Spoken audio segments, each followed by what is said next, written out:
Olá, povo de Deus! Estamos iniciando mais uma Manhã com Deus. Hoje nós estamos nos posicionando na carta do apóstolo Paulo aos Efésios, no capítulo de número 2. Vamos junto estarmos conscientes da presença de Deus, fazendo a jornada do tabernáculo 6 estações, uma a cada 10 minutos. A nossa primeira estação está aos Efésios, o capítulo 2, versículo 17 e 18, onde se encontra a Arca da Aliança. Bom dia, Lídia. Estamos aos Efésios, capítulo 2, o versículo 17 e 18. Diz assim: E vindo, quem está vindo? E vindo Jesus, evangelizou paz a vós outros que estáveis longe,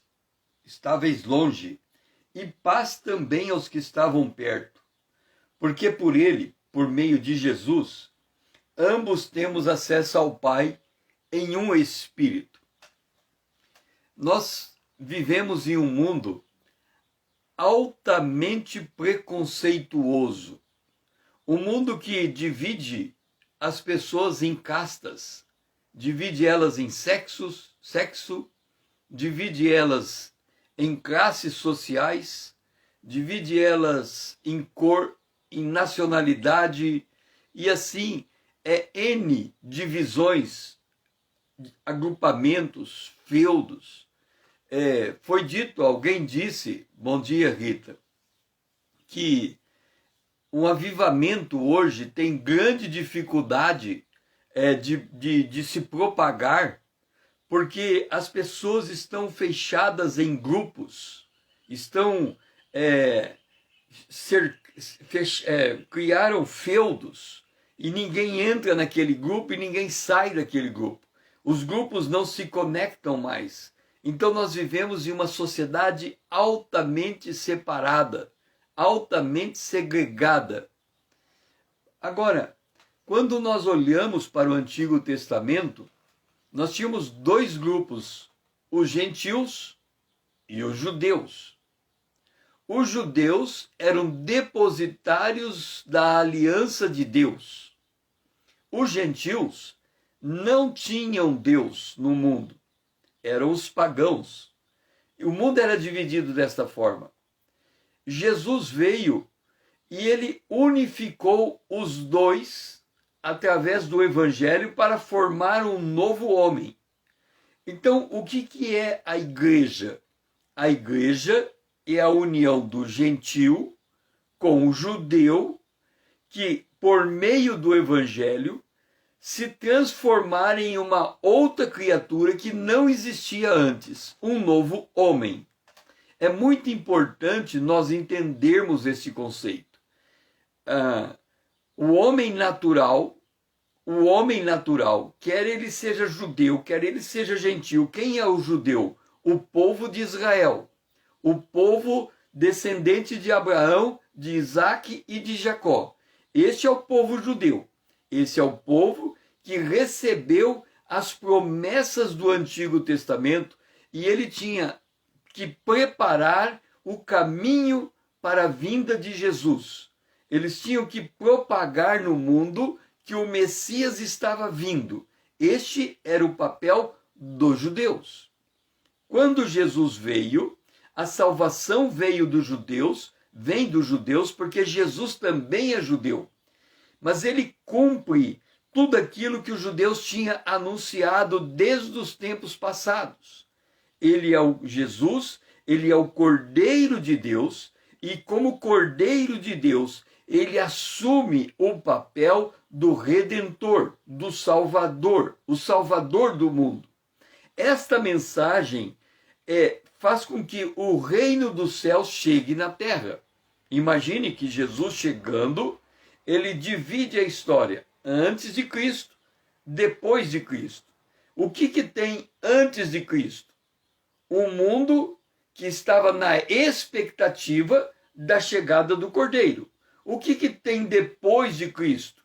Um Cordeiro que morreu e que nós que cremos nesse Cordeiro, entramos no reino de Deus. Então, quando Jesus chega também na terra o reino de Deus. Jesus é a porta desse reino. É por isso que nós fazemos a oração de acordo com o tabernáculo, porque aqui tem uma porta. O tabernáculo é uma representação desse relacionamento que Deus estabelece com o mundo. Ele tem uma porta, quem entra para dentro desta porta, ele entra para dentro do reino de Deus. Quem recebe Jesus como Salvador, ele entra como no reino de Deus. Quando nós entramos no reino de Deus, porque a gente creu em Jesus, nós somos justificados, ou seja, declarados justos. Nós morremos com Cristo, porque ele morreu na cruz, mas como ele ressuscitou, nós somos reconhecidos como aptos a entrar na presença de Deus. O que faz isto? Aqui diz assim, por meio de Jesus, temos acesso ao Pai. Então o Pai fica nessa parte preta do tabernáculo, onde havia um véu, e somente o sumo sacerdote podia entrar ali uma vez por ano. E assim mesmo, ele era amarrado numa corda, porque se ele tivesse um ataque cardíaco lá, ele era puxado para fora. Nenhum outro homem podia entrar naquele lugar, demonstrando que na presença de Deus somente Jesus pode entrar. Somente Jesus é autorizado. Jesus, quando nós falamos que somente ele é autorizado, parece estranho porque ele é Deus, mas é que Jesus, ele assumiu a forma humana, e o único humano que pode entrar na presença de Deus livremente, pelo seu próprio mérito, é o próprio Senhor Jesus Cristo. E ele foi obediente até a morte e morte de cruz. Então, quando eu creio nisso, eu sou justificado. E ao ser justificado, eu sou também regenerado. Eu me torno uma nova criatura, uma criatura que não existia antes na terra. Então nós temos o judeu, nós temos o gentio, e o texto diz que o judeu e o gentio, Deus aboliu na carne a lei dos mandamentos, que eram os mandamentos dados aos judeus. Ele aboliu isto, ele aboliu porque ele cumpriu e nós somos salvos mediante a graça, não por obras. Por isso que quem cumpriu a obra foi ele. Nós graciosamente somos aceitos nos méritos dele. Então ele cumpriu. E ele pegou dos dois, quer dizer, dos judeus e dos gentios, e criou para si um novo homem, fazendo a paz. Então, quando nós falamos que somos corpo de Cristo, nós somos uma nova criatura. Significa uma criatura que nunca existiu antes na história. Uma criatura que ela literalmente nasceu de novo. Ou seja, é uma criatura, assim como Deus, ele fez o homem do barro, assoprou sobre ele, ele se tornou alma vivente, mas depois ele cai, e ele continua sendo corpo e alma, andando, vagando pela terra, perdido. Assim também Deus faz um novo homem. Ele fez o primeiro homem e o homem cai. Agora ele vem e faz um novo homem. Então, quando nós olhamos para a igreja, nós encontramos todas as pessoas, altas e baixas, magras e gordas, negras e brancas, de todas as raças, de todas as línguas, de todas as nações, transformada em uma mesma nova criatura, em uma mesma nova raça, vamos assim dizer, porque nós somos raça sacerdotal, nós somos um povo santo, nós somos a família de Deus. Então, isto que o Senhor fez. Então, quando nós nos aproximamos de Deus, nós nos aproximamos ali, aquele lugar onde está marcado de preto, aquele lugar onde está o trono de Deus, nós entramos mediante os méritos de Jesus Cristo.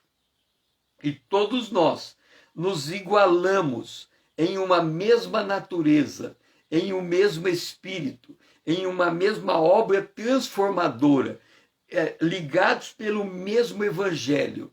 Então, nós somos um povo, nós somos um grupo de pessoas que não consegue ficar longe uma das outras, porque nós temos esta mesma natureza, a natureza de Deus implantada dentro de nós. Pai, nós glorificamos o teu nome, Senhor, porque nós temos a tua natureza implantada dentro de nós, porque nós fomos justificados, nós fomos regenerados, nós fomos selados pelo Espírito Santo, nós nos tornamos uma nova criatura, e assim, Senhor, entre nós há uma irmandade de todas as raças, de todos os povos, de todas as línguas, de todas as nações. Senhor, não há distinção entre nós. Todos nós somos uma mesma pessoa diante de Ti. Nós somos os Teus filhos, nós somos as Tuas filhas. Nós fomos resgatados pelo sangue do Cordeiro.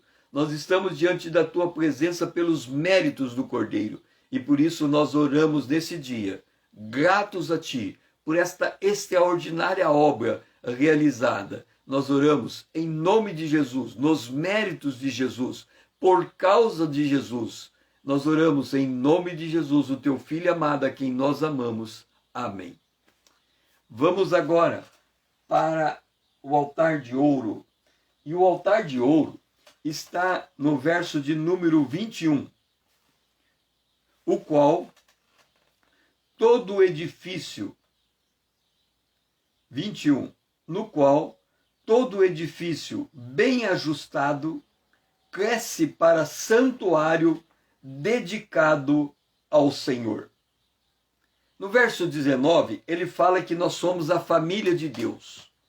Então, quando ele fala que nós somos a família de Deus, e no verso 21, ele fala que nós somos um edifício bem ajustado.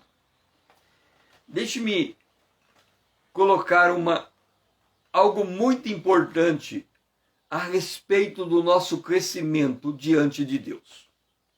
Nós somos corpo de Cristo, ok? O apóstolo Paulo, em 1 Coríntios, no capítulo de número 12, ele diz assim: se nós somos corpo, um é o olho, o outro é o nariz, o outro é a boca, o outro é o ouvido, o outro é a mão e o outro é o pé. Cada um de nós temos um lugar dentro do corpo. O corpo não é completo se alguém fica de fora desse corpo. Então nós somos, cada um é uma parte do corpo. Por isso que Paulo compara alguém como sendo o nariz, alguém como sendo a orelha. Ok, vamos imaginar que a Rita, que está aqui, e ela faz parte do corpo, vamos imaginar que a Rita lê a Bíblia e ela percebe que a Bíblia está dizendo que nós temos que crescer espiritualmente. Crescer espiritualmente. E a Rita, usando hipoteticamente para entender, e a Rita, ela entende que crescer espiritualmente é algo que depende só dela. É ela que quer crescer, mas ela faz parte do corpo, ok? A Rita faz parte do corpo e ela quer crescer espiritualmente. Mas ela quer crescer espiritualmente ignorando as outras pessoas que estão no corpo. Porque ela diz assim, eu quero crescer, eu vou lá, compro um livro, estudo a Bíblia, etc. e tal, e vou crescer. E se os outros não querem crescer, é problema dos outros. Eu vou crescer. Mas acontece que a Rita é o nariz. E ela cresce. E ela cresce. E ela cresce. E ela cresce. Imagina alguém olhando agora esse corpo. Vai enxergar o corpo igualzinho o Pinóquio, né? O nariz cresceu. E diz que o Pinóquio, quando o nariz crescia, era mentira. Quanto mais mentira ele contava, mais o nariz dele ele crescia, né? Ou seja, se alguém crescer e não conduzir outro ao mesmo crescimento, o corpo deforma. Então nós temos que crescer como corpo. Não é possível ninguém crescer individualmente. O que significa isto? Significa que se eu sou um edifício bem ajustado, ou seja, se a igreja é um edifício bem ajustado, cada um de nós é como uma pedra viva colocada nesse edifício. E cada pedra tem o seu lugar de encaixe. E cada pedra tem a sua função própria dentro desse edifício. E a pedra tem que crescer levando outros ao mesmo nível de crescimento, para que o corpo cresça de forma orgânica. É por esta razão que nós temos que entender, que nós temos que nos apropriar de uma verdade. Então, por exemplo, nós temos aqui a Manhã com Deus, ok? E eu aprendi alguma coisa. Eu estou aqui na Manhã com Deus e eu aprendi alguma coisa. Se eu não compartilhar o que eu aprendi, eu estou me deformando. Eu estou crescendo, mas impedindo alguém de crescer junto comigo. E se eu crescer sem que alguém cresça junto comigo, eu vou perder a capacidade. Deus não vai me permitir crescer mais. Não é que ele não quer me dar crescimento. É que se ele deixar eu crescer sozinho, eu vou me deformar. Então Deus para de fazer, ele impede o meu crescimento espiritual se aquilo que eu aprendo, ele não é compartilhado com alguém outro. Quando eu não tinha ninguém para compartilhar, o que eu fazia quando eu aprendia uma verdade na Bíblia? Eu imediatamente compartilhava com minha esposa. Eu tinha que contar a alguém, alguma pessoa tinha que conhecer o que eu estava aprendendo. Então eu compartilhava com minha esposa. A partir do momento em que eu podia usar de outros instrumentos, como o caso da internet, eu compartilho com aqueles que querem me ouvir. Mas eu estou sempre compartilhando o que eu estou aprendendo. Por quê? Porque é a única condição de eu continuar crescendo. Então, quando a gente, por exemplo, quando eu escrevo lá, compartilhe aquilo que você aprendeu, a razão por que você deve compartilhar é porque é a única forma de você continuar crescendo. Caso contrário, a verdade que estoca dentro de você impede que uma nova verdade continue entrando dentro de você. Assim você fica limitado. Quem não compartilha o que recebe de Deus, perde a capacidade de continuar recebendo. A Bíblia diz, dá e ser-vos-á dado. Como você recebeu e você não transmitiu, você para de receber. Por quê? Porque não há mais espaço. O conhecimento é o único bem que quanto mais eu entrego, mais ele se multiplica e ninguém perde. Eu tenho conhecimento, eu entrego para você o conhecimento, você soma o conhecimento meu com o que você conhece, eu continuo conhecendo o que eu conheci e você nunca, essa mercadoria, ela nunca se perde. Então, quando diz aqui, no qual todo edifício bem ajustado, o edifício tem que se ajustar. Ele cresce. Cresce por quê? Por que nós temos que crescer um com os outros? Jesus Cristo, homem, ele recebeu o Espírito sem medida. Ok? Nós não temos condição de imaginar como seria Jesus, quanto do Espírito Santo Jesus receberia. Mas vamos colocar, tirando Jesus fora do escopo, deixando agora só nós como igreja. Jesus está no céu, ele é o cabeça e nós somos o corpo. O corpo tem que receber o Espírito Santo. Se eu sozinho ficar cheio do Espírito Santo, o que eu tenho do Espírito Santo é 0,01%. Se 2 ou 3 receberem o Espírito Santo, o que os 2 ou 3 têm é 1% do Espírito Santo.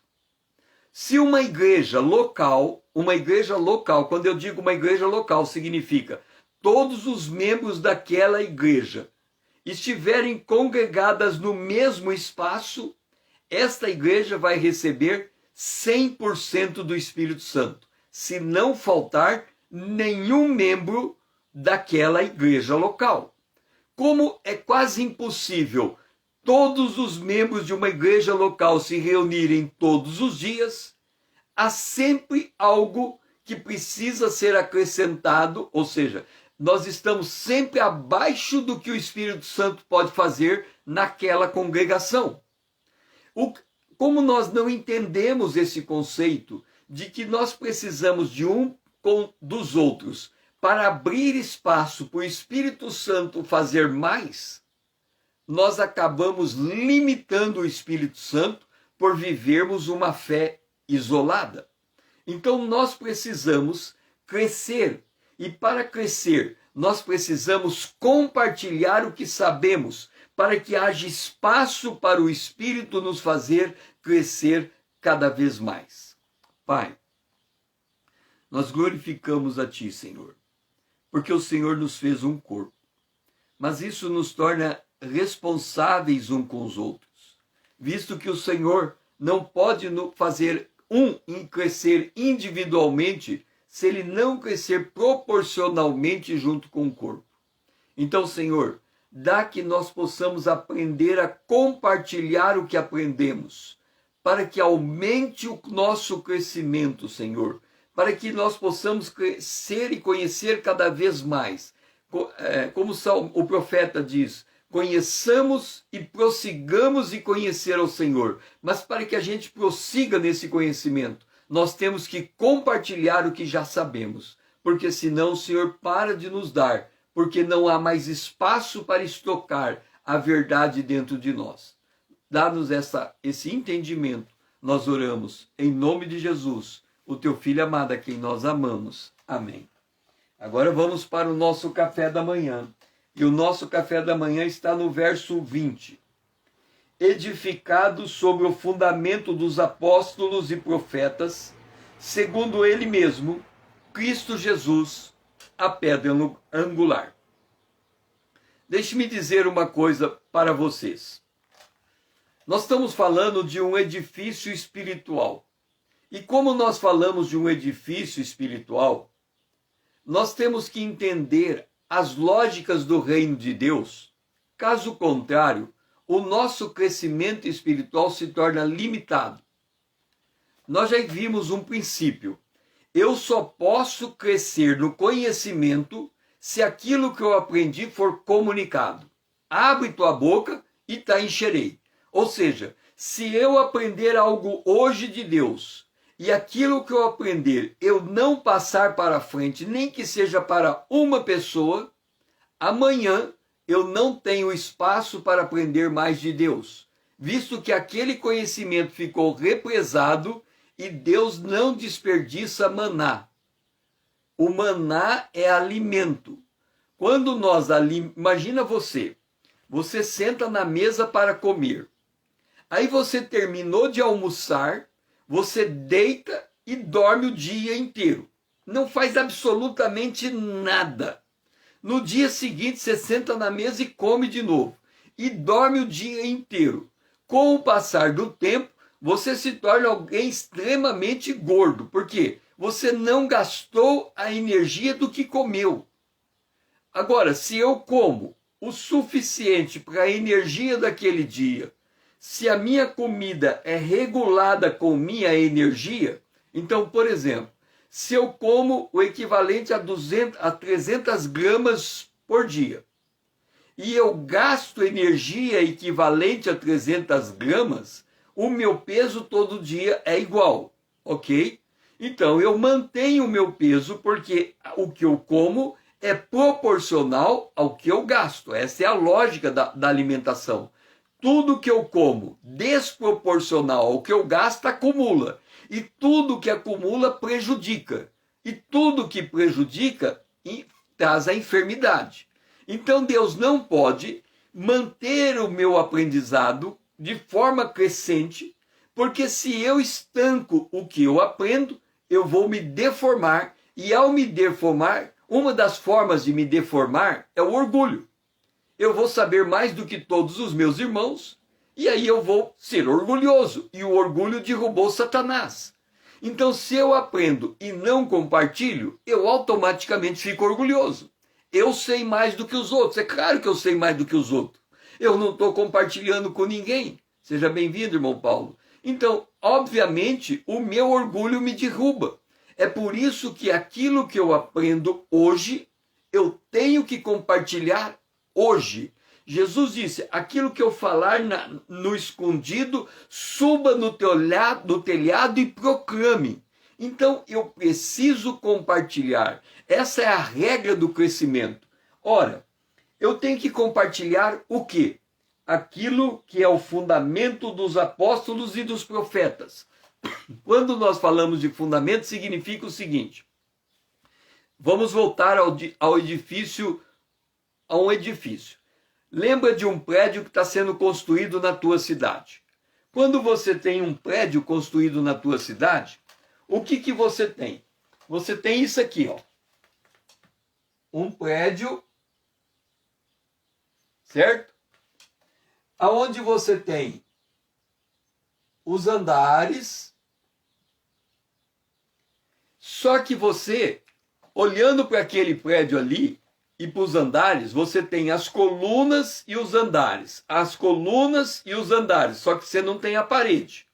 Então, como você não tem a parede, você não consegue saber se esse prédio que eu desenhei é um prédio comercial ou é um prédio residencial. Não dá para saber, até que se coloque as paredes e aí você vai olhando pela maneira da beleza do prédio, você fala, eu acho que esse prédio é comercial ou eu acho que esse prédio é residencial. Cada andar desse prédio é uma doutrina de Deus, uma doutrina da palavra de Deus. Nós temos o fundamento, nós temos que conhecer o fundamento e depois temos que conhecer as doutrinas até chegar às últimas doutrinas. Vamos dizer que a última doutrina seja escatologia.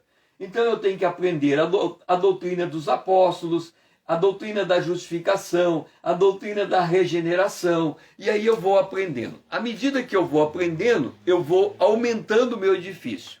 Mas há uma outra forma de aumentar esse edifício. A Bíblia fala que quem ora em línguas estranhas fala com Deus. O que acontece? Quem ora em línguas estranhas, ele está aumentando as suas colunas e os seus pavimentos, colunas e pavimentos. Só que ele não tem a parede.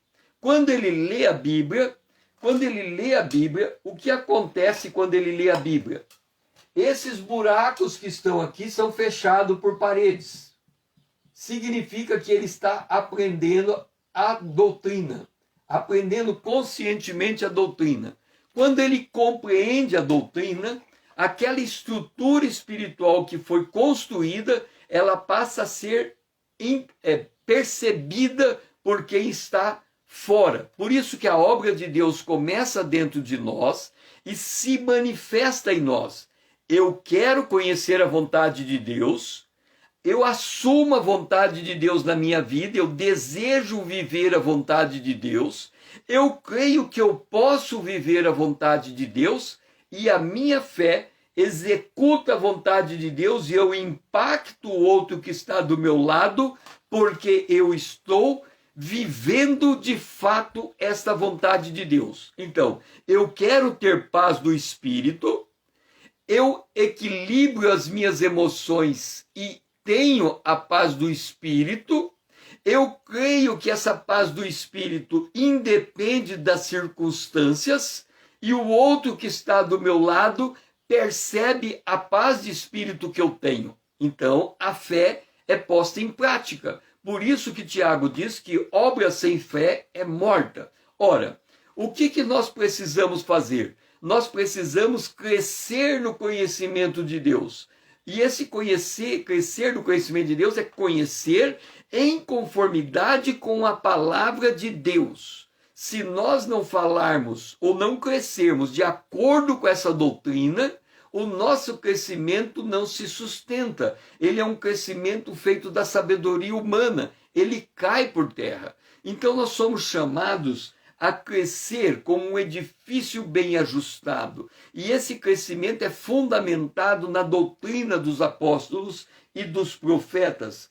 é fundamentado sobre o conhecimento do Novo Testamento. Ele é fundamentado em Jesus Cristo, que é a principal pedra de esquina onde tudo converge. Então nós somos chamados a conhecer a palavra de Deus para sermos transformados pelo poder de Deus na imagem de Cristo. Se nós não conhecermos a palavra de Deus e esse conhecimento não transformar o nosso ser na imagem de Cristo, alguma coisa está faltando. Então, este é o sentido do conhecimento. Nós temos que crescer ao ponto de que os outros percebam o nosso crescimento, a nossa verdadeira identidade divina, a natureza de Deus implantada dentro de nós, a manifestação do fruto do Espírito. Este é o propósito de Deus para conosco. Pai, nós glorificamos a Ti, Senhor, porque o Senhor nos vê como pedras vivas que vão sendo colocadas uma junto com as outras, formando um edifício. E nesse edifício nós vamos crescendo, Senhor, crescendo no conhecimento de Deus. Por isso nós glorificamos o Teu nome, ó Pai, porque o Senhor nos dá este conhecimento para nós crescermos um com os outros, até formarmos um lugar onde há espaço para a manifestação do Senhor em nosso meio. Nós oramos agradecidos, em nome de Jesus. Amém. Vamos agora para o candelabro lançando luz sobre o que nós estamos falando, e é o verso 22, Efésios capítulo 3, no qual também vós, juntamente, estáis sendo edificados para a habitação de Deus no Espírito. Olha só do que estamos falando. Eu quero que vocês entendam uma coisa. Nós estamos aqui, entre nós, um grupo pequeno. Porque somos um grupo pequeno, a quantidade que temos de Deus é muito pequena também. Nós não vamos receber mais do que a quantidade de vaso que nós somos. Por quê? Imagine a glória de Deus, a grandiosidade de Deus. Como é que Deus vai poder manifestar a sua grandiosidade em vasos pequenos? Não tem condição. Nós temos que crescer como vasos. Existem dois tipos de crescimento que nós temos que ter. Nós temos que ter um crescimento em qualidade. Cada um de nós tem que crescer firmado na palavra de Deus, baseado na palavra de Deus, de acordo com a palavra de Deus, de acordo com a doutrina dos apóstolos e dos profetas, de acordo com o fundamento que é o Novo Testamento. Nós temos que crescer em qualidade, mas também temos que crescer em quantidade. Porque se eu crescer em qualidade, mas eu não crescer em quantidade, Deus tem que restringir o que Ele está fazendo na minha vida. Primeiro, Ele tem que restringir, porque senão eu vou ficar soberbo, eu vou ficar orgulhoso. E o orgulho é o princípio da queda. Então eu não posso crescer sozinho. Eu tenho que crescer junto com meu irmão, eu tenho que crescer junto com minha irmã. Por isso é tão importante eu aprender algo hoje e imediatamente compartilhar com mais alguém aquilo que eu aprendi. Caso contrário, estanca o conhecimento. Deixe-me dizer uma outra coisa. Tem muita gente que tem o conceito de que ele não depende do outro para crescer diante de Deus. Tudo que ele tem que fazer é numa livraria, comprar um livro, estudar. Ele estuda, faz teologia, ele faz o que ele quiser. Ele não depende dos outros. Se os outros não querem crescer, que se lasque. Ele vai aprender sozinho. Não é verdade. Já disse que Deus não dá o crescimento. O que acontece quando a pessoa aprende sozinho é que ela aprende sempre, mas nunca chega ao conhecimento da verdade. O que significa isso? Ela conhece a palavra de Deus, mas não conhece o poder de Deus que transforma essa palavra na imagem de Cristo. Então, ela conhece a palavra, mas não conhece o poder. Ela não se torna igual a Cristo, porque é impossível se tornar igual a Cristo sem amar o seu irmão. É impossível falar que ama a Deus a quem não vê, sem amar o irmão a quem vê. Não tem como. Então, eu tenho que crescer em Deus, eu tenho que crescer junto com meus irmãos. Por isso que Paulo crescia tanto. Ele foi um gigante na fé, porque o coração dele pela igreja pulsava tão forte quanto pulsava o coração dele na intimidade com Deus. Então ele crescia com Deus e ele crescia com a igreja. Tanto é que ele escreveu 13 cartas. E as cartas que ele escreveu fazem parte da Bíblia.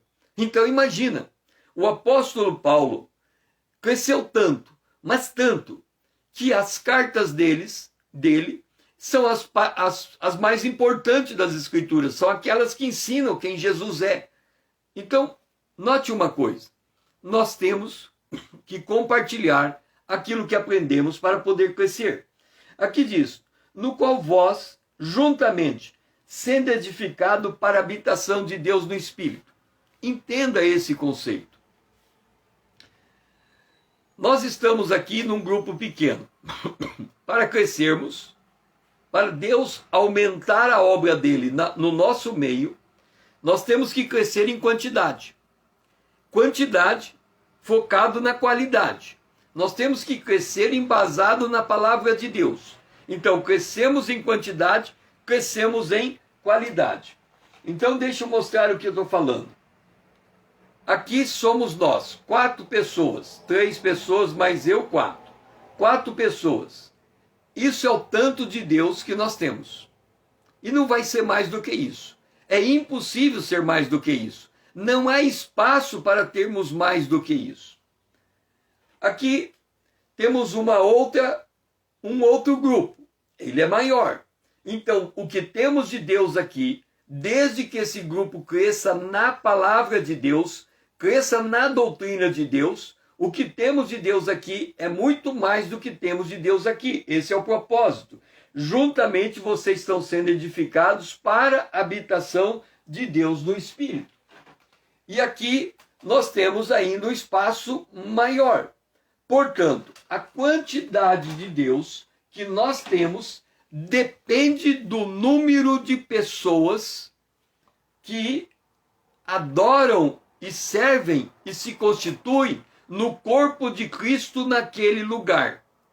Por isso é tão importante a igreja local. Porque o que é a igreja local? Um grupo de pessoas que tem uma mesma fé, em uma mesma doutrina, e que de acordo com a doutrina da sua igreja, de acordo com a doutrina da sua denominação, elas crescem de forma ajustada. Então vamos supor que eu seja membro da Assembleia de Deus, mas eu gosto da doutrina da Igreja Batista. Então, dentro da Assembleia de Deus, eu quero fazer com que a Assembleia de Deus haja de acordo com a doutrina da Igreja Batista. Não funciona. Vai causar confusão. A igreja não tem como crescer ajustada. Ela tem alguém desajustando aquela doutrina. Então, se eu quero, eu concordo com a igreja da Igreja Batista, eu tenho que sair da Assembleia de Deus e ir para a Igreja Batista. Mas se eu sou membro da Igreja Batista, mas eu vejo algo da doutrina da Assembleia de Deus e eu quero trazer essa doutrina para a Igreja Batista, também não funciona. Porque eu não estou crescendo de forma bem ajustada dentro dos limites que aquela igreja se enxerga diante de Deus. Eu estou trazendo uma doutrina estranha e essa doutrina estranha vai ser rejeitada. O que acontece hoje? Por que há tanta confusão? Porque as pessoas, por causa da internet e porque têm acesso a todas as doutrinas, elas não conseguem dar esse limite de crescimento. Elas misturam as doutrinas. Ela pega a doutrina da Assembleia, coloca na Batista, pega da Batista, coloca na Presbiteriana, pega da Presbiteriana, coloca lá. Resultado, o edifício está desajustado. A pessoa não confia naquele conjunto de doutrinas da sua denominação. O que é uma igreja neopentecostal? A igreja neopentecostal é uma igreja que não tem um fundamento de doutrina como as igrejas denominacionais têm. Então, a doutrina da igreja neopentecostal é a doutrina do pastor presidente daquela igreja. Então, quem quiser trazer algo diferente do que aquele pastor conhece, aquele pastor rejeita. Então o edifício de novo fica desajustado. Então nós temos que crescer dentro de corpo de doutrina. Nós temos que crescer alinhados uns com os outros. É por isso que nós formamos uma igreja local, ou seja, uma igreja que consegue enxergar naquele conjunto de doutrina, a doutrina que vai lhe permitir crescer diante de Deus de forma bem ajustada. Deus não opera no meio da confusão. Ele está criando um edifício bem ajustado para ser habitação. E Deus trabalha onde tem paz, ele trabalha onde tem a concordância. Mas a concordância na palavra, a concordância na doutrina, a concordância nos fundamentos dos apóstolos e dos profetas. Pai, que o Senhor nos permita entender que nós temos que crescer de forma ajustada, Senhor. Não de forma conflituosa, meu Pai. Nós temos que convergir para as mesmas verdades, convergir para a palavra de Deus, convergir para os fundamentos dos apóstolos e dos profetas, Senhor. Nos ensine a crescer desta forma, Senhor, a crescer com ordem, com bom senso, com sabedoria, ó Pai, de forma que cresçamos como corpo e não individualmente, com harmonia, com entendimento, com graça. Esta é a nossa oração, em nome de Jesus, o teu Filho amado, a quem nós oramos. Amém. Vamos para a pia de cobre, e a pia de cobre está no verso 19. Assim, já não sois estrangeiros e peregrinos, mas co-cidadãos dos santos, e sois da família de Deus. Veja como Deus faz as coisas de forma bem ajustada. Ele está dizendo aqui que ele não diz assim, nós somos cidadãos. Ele fala assim, nós somos concidadãos. Ou seja, cidadãos do reino de Deus que se entende estar junto, formando uma mesma, fazendo parte de um mesmo reino, fazendo parte de um mesmo propósito de sentido. Nós somos concidadãos dos santos. Nós somos família de Deus. Quando nós falamos família de Deus, entenda o que significa ser família de Deus. Nós não estamos falando que dentro de uma família todo mundo vive em perfeita unidade. Não é assim que funciona. Dentro de uma família existe brigas, ok? Existe briga dentro de uma família. Mas como que funciona a briga dentro de uma família? Eu vou mostrar para você da seguinte forma. Imagine que há uma mãe que tem um filho, três filhos, dois rapazes e uma moça. Esta mãe, esse pai, essa família é formada por 2 rapazes e uma moça. Aí, essa moça, ela se casa com outro rapaz. Então, nós temos uma família formada por 2 rapazes e uma moça, e essa moça está casada com outro rapaz. Ok. Esse rapaz, porque ele se casou com essa moça, ele passa a fazer parte dessa família, mas ele é um estranho, porque ele não fazia parte daquela família, ele só faz parte daquela família porque ele é cunhado do irmão da sua esposa, dos 2 irmãos, ele é cunhado, e ele é parte da família porque ele é genro daquele pai e daquela mãe. Mas ele é um estranho, é de fora, ok. Aí essa moça, ela briga com seus irmãos, briga feio, de ofender e falar palavrão, briga feia. Ok, o marido dela olha para aquela briga e percebe que aquela moça está sendo ofendida pelos irmãos e ele toma as dores dela, ok? Ele toma as dores dela. Quando ele toma as dores dela, ele vai e dá uma surra no cunhado. Ele bate no cunhado, porque ele sentiu que o cunhado ofendeu a irmã dele. Ele bate no cunhado. Antes na briga, o cunhado dele brigando com a esposa dele, o cunhado deu um empurrão na esposa. Você não sabe de nada, e deu um empurrão na esposa. Porque ele deu aquele empurrão na esposa, o cunhado que está casado com aquela irmã que foi empurrada, ele bate no cunhado. Então imagina o tamanho da briga, né? O cunhado bateu no cunhado porque o cunhado empurrou a esposa do cunhado. É essa a situação. Ok. Foi todo mundo embora. Acabou a festa. Saiu uma briga, acabou a festa. Foi todo mundo embora. No dia seguinte, a irmã e o cunhado e o irmão pedem perdão e se reconciliam. Mas o cunhado que brigou, que bateu no irmão, olha só, o irmão empurrou a irmã. No dia seguinte, o irmão e a irmã fizeram as pazes. Mas o cunhado não fez as pazes. Por quê? Porque na cultura daquela família, dar empurrão faz parte. Então, do jeito que eles brigam hoje, amanhã estão de bem. Mas o cunhado que é estranho, ele não consegue entender aquela cultura. Então, quando ele briga e bate, ele não consegue no dia seguinte abraçar. Ele guarda rancor, um guarda rancor do outro, porque um é estranho. Então, dentro da família de Deus, quando ele fala família de Deus, ele está dizendo assim, dentro da família de Deus, existe desajustes, existe intrigas, existe crise, mas no dia seguinte existe paz, existe harmonia, porque nós somos parte de uma mesma família. Nós temos uma mesma fé, nós possuímos o mesmo Espírito Santo. Então, dentro da família de Deus, que é a igreja, tinha tão rápido quanto a gente briga, tinha que fazer as pazes. Porque nós nos amamos mutuamente.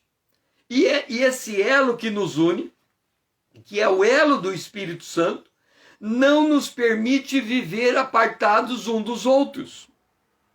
Por isso que o pecado da quebra da unidade da igreja, ele é um pecado tão grave.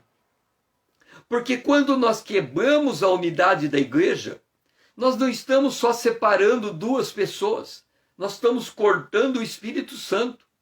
Porque o Espírito Santo está em um, o Espírito Santo está em outro, e quando há uma ruptura, o Espírito Santo tem que tomar partido. E como que ele fica?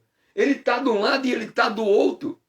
E ele está magoado de um lado, o Espírito Santo está magoado consigo mesmo, porque ele fala, puxa vida, eu estou dentro desse cara aqui, e esse cara está brigado com o outro, mas eu também estou dentro do outro que está brigado.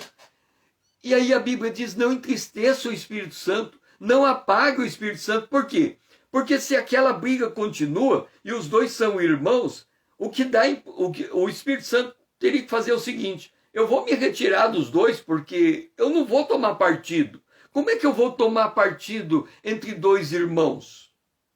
Então o Espírito Santo, ele fica igualzinho o pai quando vê dois irmãos brigando. Ele não sabe o que faz. Se ele toma partido do um, ele toma partido do outro, mas ele é pai dos dois. Então como que faz uma reconciliação?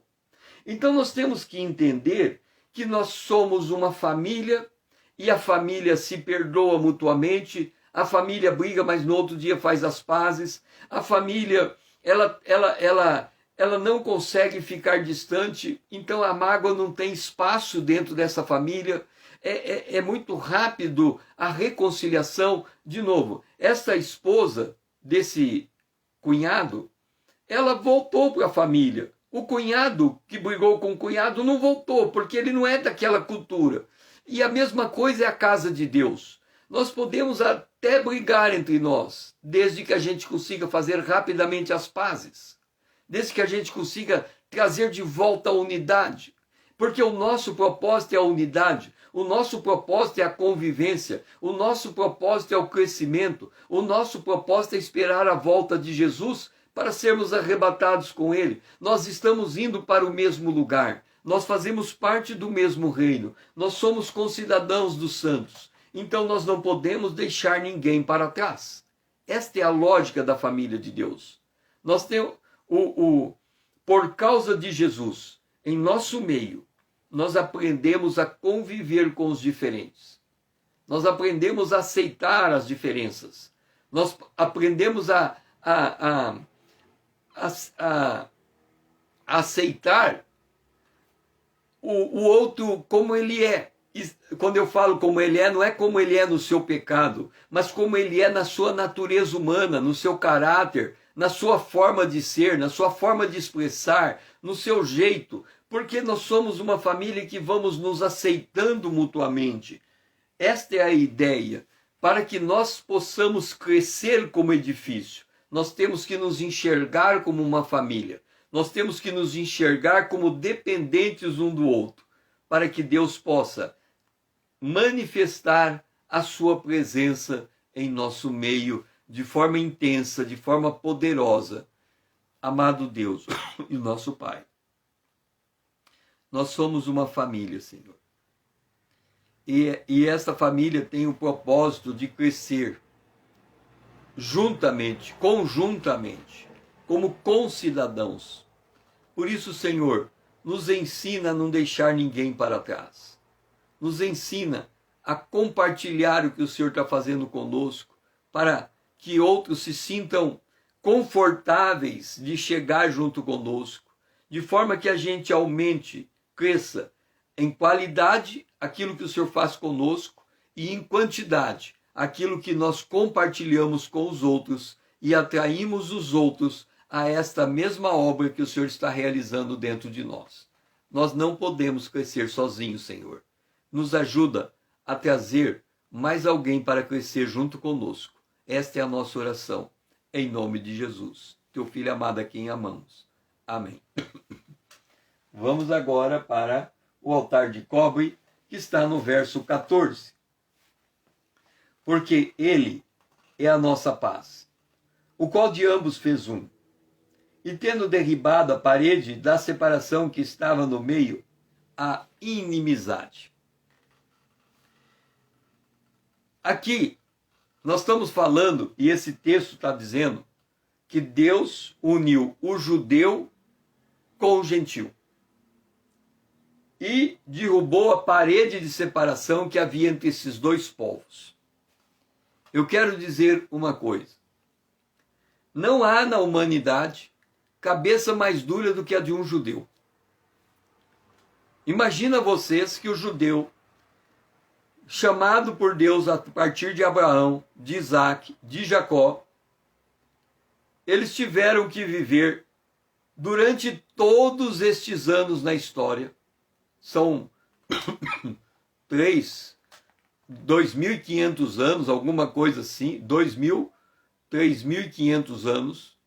Eles tiveram que andar 3.000 anos na história, mantendo a integridade deles. Então tem que ser cabeça dura.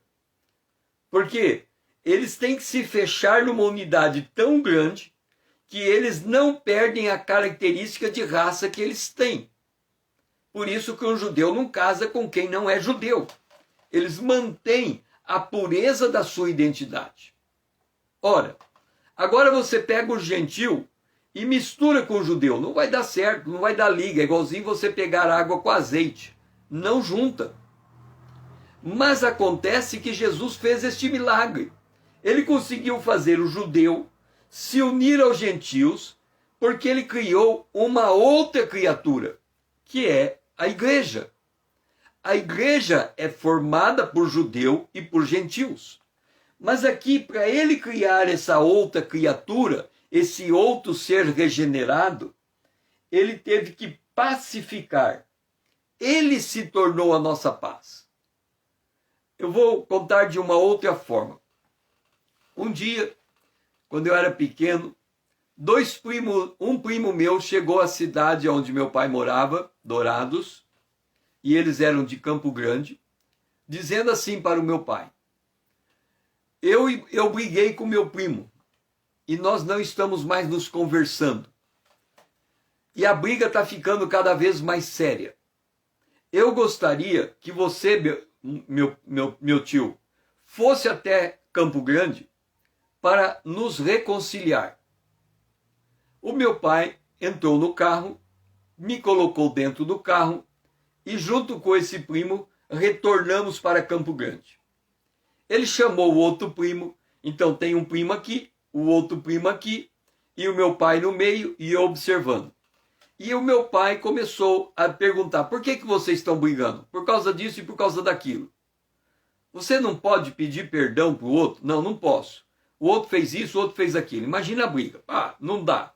Resultado da ópera, né? Meu pai não conseguiu reconciliar os dois primos. Eles não queriam. Todos os argumentos apresentados pelo meu pai foram inúteis. Eles continuaram brigados. Como meu pai não tinha mais argumento para reconciliar aqueles dois, ele disse assim, eu moro em Dourados, vocês moram em Campo Grande. Se vocês não fizerem as pazes agora, eu vou voltar para Dourados e nunca mais vocês me procurem. Enquanto vocês permanecerem brigados. Quando meu pai disse aquilo, eles tinham um apreço tão grande pelo meu pai, que eles disseram na hora, eu perdoo o meu primo, e o outro disse a mesma coisa, porque eu não quero perder o contato com você, meu tio. É isso que Jesus fez. Quando eu tenho uma pessoa que eu não consigo conviver com ela, porque ela é uma pessoa de trato difícil, eu digo, eu vou conviver com você por causa do que Jesus fez por nós dois. Então, quando eu abro um espaço dentro de mim para aceitar o outro que eu não concordo com ele, mas eu estou aceitando por alguém maior do que nós dois, eu acabo conhecendo a história daquele outro. E quando eu conheço a história daquele outro, eu compreendo porque ele é como ele é. Mas para eu conseguir abrir o meu coração para o outro, eu tenho que aceitar que Jesus é quem nos coloca junto. Jesus é quem nos obriga a viver no mesmo espaço. Jesus é quem está chamando pessoas completamente diferentes, de outras raças, de outras línguas, de outros povos, de outras nações. E a todas estas pessoas, por mais estranhas que elas sejam, ele colocou o mesmo Espírito Santo. E é porque nós temos o discernimento, que fazemos parte de um mesmo corpo, que compreendemos o papel de cada um dentro desse corpo, é que nós abrimos espaço para dizer, Senhor, eu não consigo entender como é que essa pessoa pode ser crente como eu sou crente. Mas eu não quero ser igualzinho aquele fariseu que diz que eu sou melhor do que os outros. Eu quero entender o teu amor para com ele, assim como quero entender o teu amor para comigo. Me dá um coração gracioso para que eu possa ouvir esta pessoa desarmado, sem pré-julgamento, conhecer a sua história, participar da sua vida. E aí eu vou entender por que o Senhor, o valor que o Senhor enxergou nela, porque o Senhor também enxergou um valor em mim. E o Senhor nos fez um povo que vive como uma família, que vive dentro do reino de Deus como cidadãos. Então, o que o Senhor está nos dizendo hoje, e a frase do dia é, o Senhor é a nossa paz. O que o Senhor está nos dizendo hoje é que não há meios de crescermos na presença de Deus, sem que nós tragamos outros para crescer junto conosco.